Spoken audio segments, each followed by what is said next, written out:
सत्संगत जी, प्यार से कहना धन निरंकार जी। आज जहाँ ये समागम का दूसरा रोज और कल सुबह भी वो शुरुआत में सेवा दल रैली का रूप, जहाँ सेवा का महत्व एक रूप उस तरह भी कि एक ड्यूटीज पे पूरा साल सभी लगे रहते हैं और वो सेवाओं में व्यस्त, और कैसे वो चाहे एक छोटा सा रूप ही पर वो कितना खूबसूरत, कितना मीनिंगफुल कि एक जीवन में इस दातार ने तन मन धन जो भी सौगात दी, कैसे हर एक चीज़ का ध्यान रखते हुए ये एहसास में कि इस ब्रह्म ज्ञान से निराकार जीवन में आया है, तो जो कुछ भी है उसका ख्याल रखना भी हमारी जिम्मेवारी है।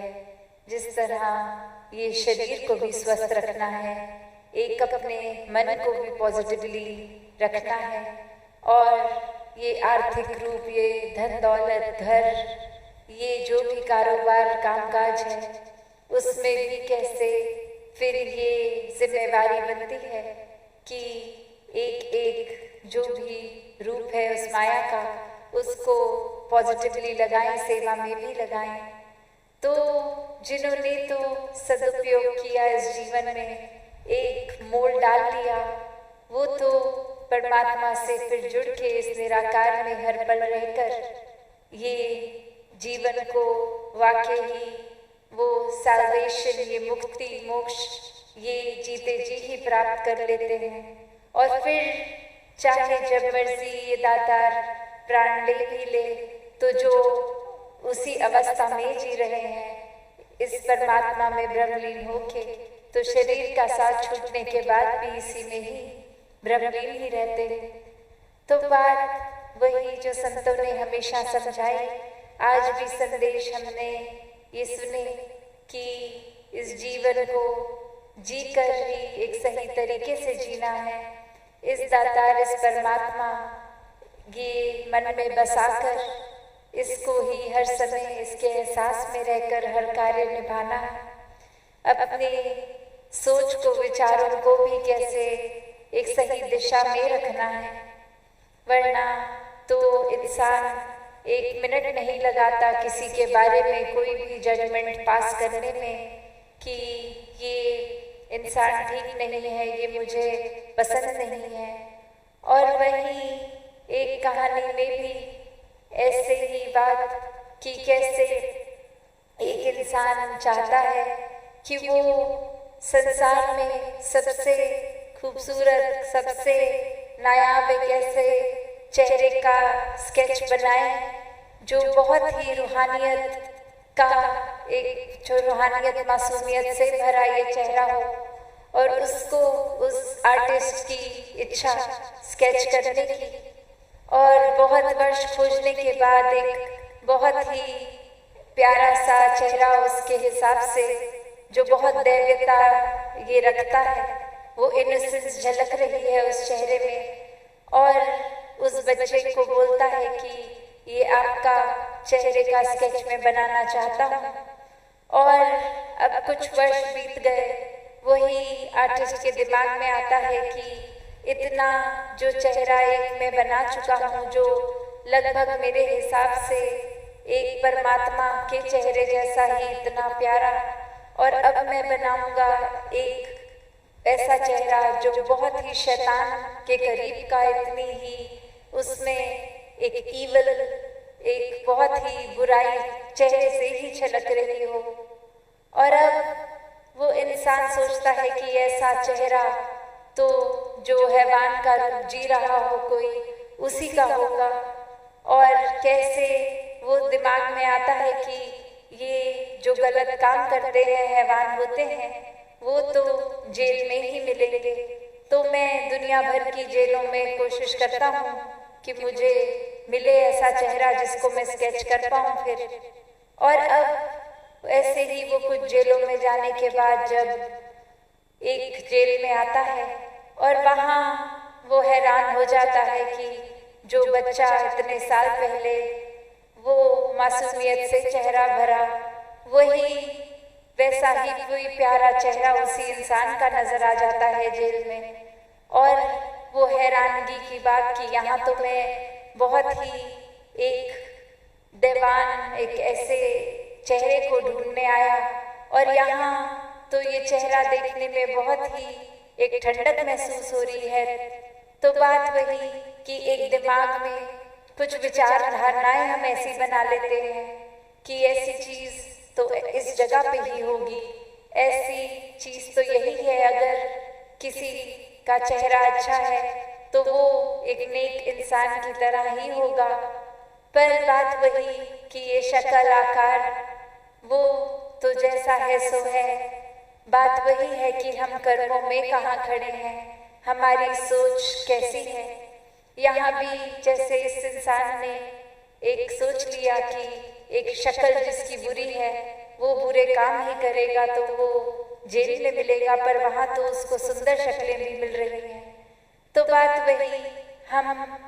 कैसे अपने जीवन में भी कोई भी वजह बना लेते हैं जहाँ एक इंसान से हमें कुछ एक उम्मीद है, या फिर हमारा सोच उस तरह का है कि हम सोचते हैं कि वो इंसान ये कर सकता है, ये नहीं कर सकता, या एक खुद ही जज कर दिया उस इंसान को, उसके लिए डिसाइड कर दिया कि ये अवगुण होंगे उसमें या ये गुण होंगे उसमें। तो कैसे सिर्फ ये अपनी सोच विचार धारणा से ही हम बहुत आसानी से किसी को कोई लेबल दे देते हैं, कोई उसके आगे एक ऐसा ठप्पा मार देते हैं कि ये तो ऐसा ही है। और जब उसकी वजह में सोचे तो बस इसलिए घोषित कर दिया क्योंकि हमें ऐसा लगा। तो बात वही कि हम अपनी सोच में कितने तंग हैं, ये नजरिया, ये दृष्टिकोण हमारा कितना, ये नैरो माइंडेडनेस हमारी, वो एक छोटे से दायरे में बात रहने वाली। और यहाँ खुद जब सोचें कि अपनी तो लाख गलतियाँ करने के बाद जो कुछ पता भी लगती हैं, हम कैसे अपने दिमाग में खुद को दलील दे देते हैं कि हाँ ये गलती तो मुझसे हुई, पर ये वजह थी मेरी गलती की, ऐसे तो मैंने नहीं कर दी इस कारण के वजह से। और वही सामने वाले इंसान ने अगर कुछ गलती से, भूल से कुछ ऐसा किया जो हमें ठीक ना लगे, तो उसकी माफी मांगने के बाद भी इतने पक्के होते हैं कि हम तो जीवन भर इस इंसान को माफ नहीं करेंगे। और वहीं अपनी गलती पे तो एक सेकंड नहीं लगाते कि वो खुद हम ओवरलुक कर देते हैं, और दूसरे के टाइम इतना बड़ा एक मैग्नीफाइंग ग्लास की तरह लगा के फिर बारीकियों में जाके चीज को इतना खोद कर निकाल कर इतनी बड़ी राई का पहाड़ बनाना जैसे। तो कैसे हम बहुत जल्दी एक अपनी चीजों को तो, अपनी कमियों को तो नजरअंदाज कर देते हैं, और दूसरे इंसान में कमी ना भी हो तो हमारा दिमाग कैसे कोई कमी तो निकाल ही बैठेगा। बात वही कि जब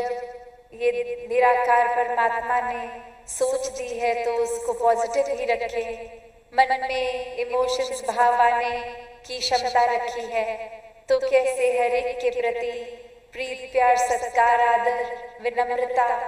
ऐसे प्यारे भाव रखें हर किसी के प्रति। फिर ये परमात्मा से अरदास, ये क्षमा का भाव रखते हुए हर एक के प्रति रखें कि किसी ने कुछ किया भी तो ये बेनिफिट ऑफ द डाउट देकर वो बात निकाल दी गई कि इस वजह से हो गया होगा। अपनी इस दिमाग को हम उस कमी की ओर ना उनकी अच्छाइयों की ओर लगा के रखें। कैसे फिर ये दिल भी नफरत, चुगली, निंदा इन सब से दूर रहता है कि किसी की बुराई सुनने में दिलचस्पी नहीं होती, बस किस तरह ये परमात्मा की बात हो, एक अच्छाई की बात हो, पॉजिटिव बात हो, ये जो इंसानियत के काम आने वाली मानवीय गुणों से युक्त ऐसी बातें हों। कैसे फिर ऐसा व्यक्ति तो हर समय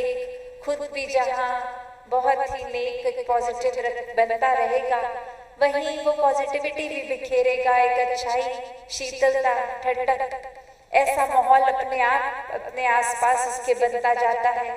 क्योंकि उस इंसान के अंदर वो सब गुण है। तो बात वही, जितना ज्यादा इस परमात्मा को हम अपने हृदय में बसाते हैं, इसके हो जाते हैं, और इसी के रंग में फिर एक में खोना, ये घुल जाना, एक ही एंटिटी, ये प्रेमा भक्ति की भी जो बात आती है कि ये मोही तो ही मोही में अंतर तो अब रहता ही नहीं है, ये एक ही हो गए, ये आत्मा परमात्मा एक ही हो गए। इस भक्ति की अवस्था में जहाँ भक्त और भगवान एक हो जाते हैं, और वही फिर भाव कि ये एक दूसरे की तो बात ही नहीं है, ये एक ही की बात हो रही है। अब एक अहंकार, एक ईगो ने मुझे अलग नहीं किया, ये प्यार से एक में खो के ये रूप इतना प्यारा बनता जाता है, तो फिर एक दृष्टिकोण भी एक प्यार का ही बनता है। फिर हर किसी के प्रति हमारी ये इच्छा रहती है कि कैसे ये प्यार हर एक तक पहुँचे, ये दुनिया दूर कर दे वो सारे कारण जो एक किसी तरह भी दिलों में दीवार खड़ी कर रहे हैं। कैसे स्वाभाविक ही एक दिल से दूसरे दिल तक हम प्यार के पुल बनाते जाते हैं कि बस अगर ये दूरी है भी तो कैसे ये कनेक्शन बने, कनेक्ट कर दें हम कि लाखों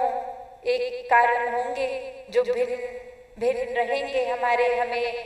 डाइवर्सिटी का रूप हो, चाहे लिबास का हो, चाहे भोजन का हो, चाहे रहने सहने के तौर तरीके या रंग का, कोई भी ऐसी बात अगर है जो अलग करती है, पर भक्त तो यही समझाते हैं और जी के दिखाते हैं कि कैसे वो अलग अलग चीजें होने का मतलब ये नहीं कि उनको नफरतों के कारण बनाएं,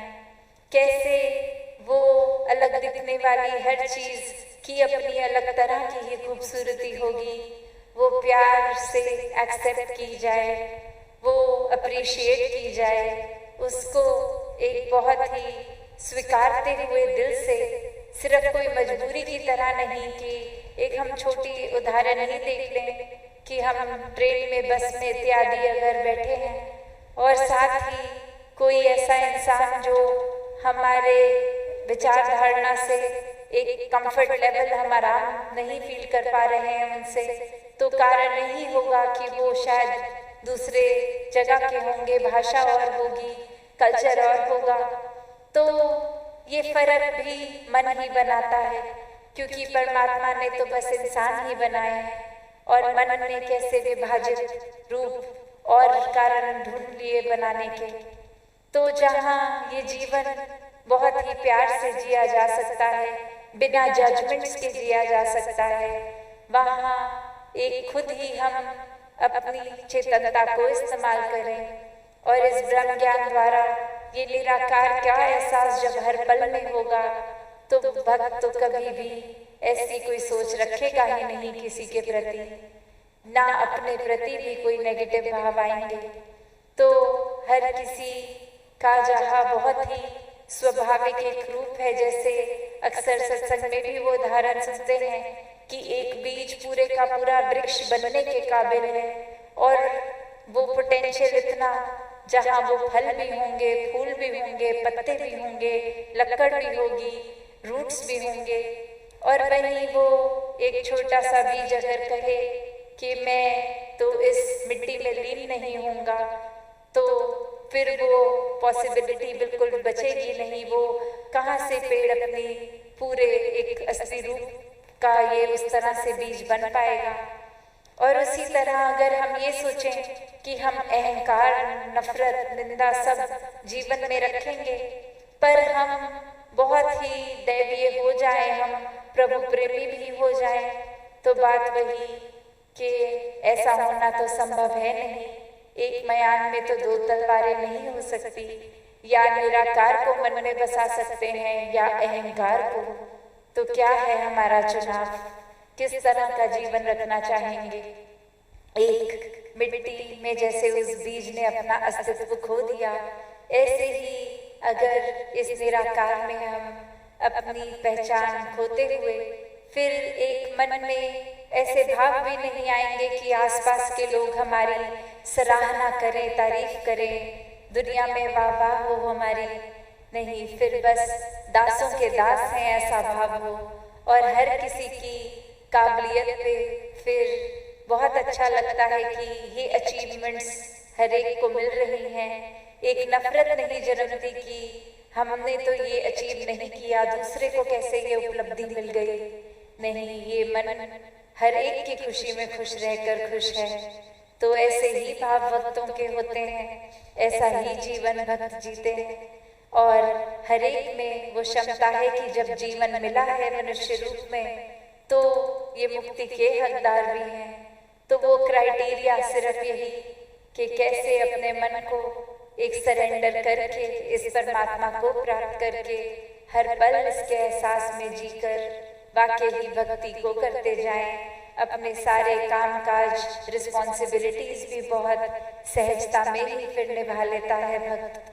तो दातार हर एक पे कृपा करे, भक्तिमय जीवन, सेवा, सुमिरन, सत्संग से जुड़कर इस निराकार पे आधारित ऐसा जीवन हर कोई जीता जाए। सात संगत जी, धन निरंकार।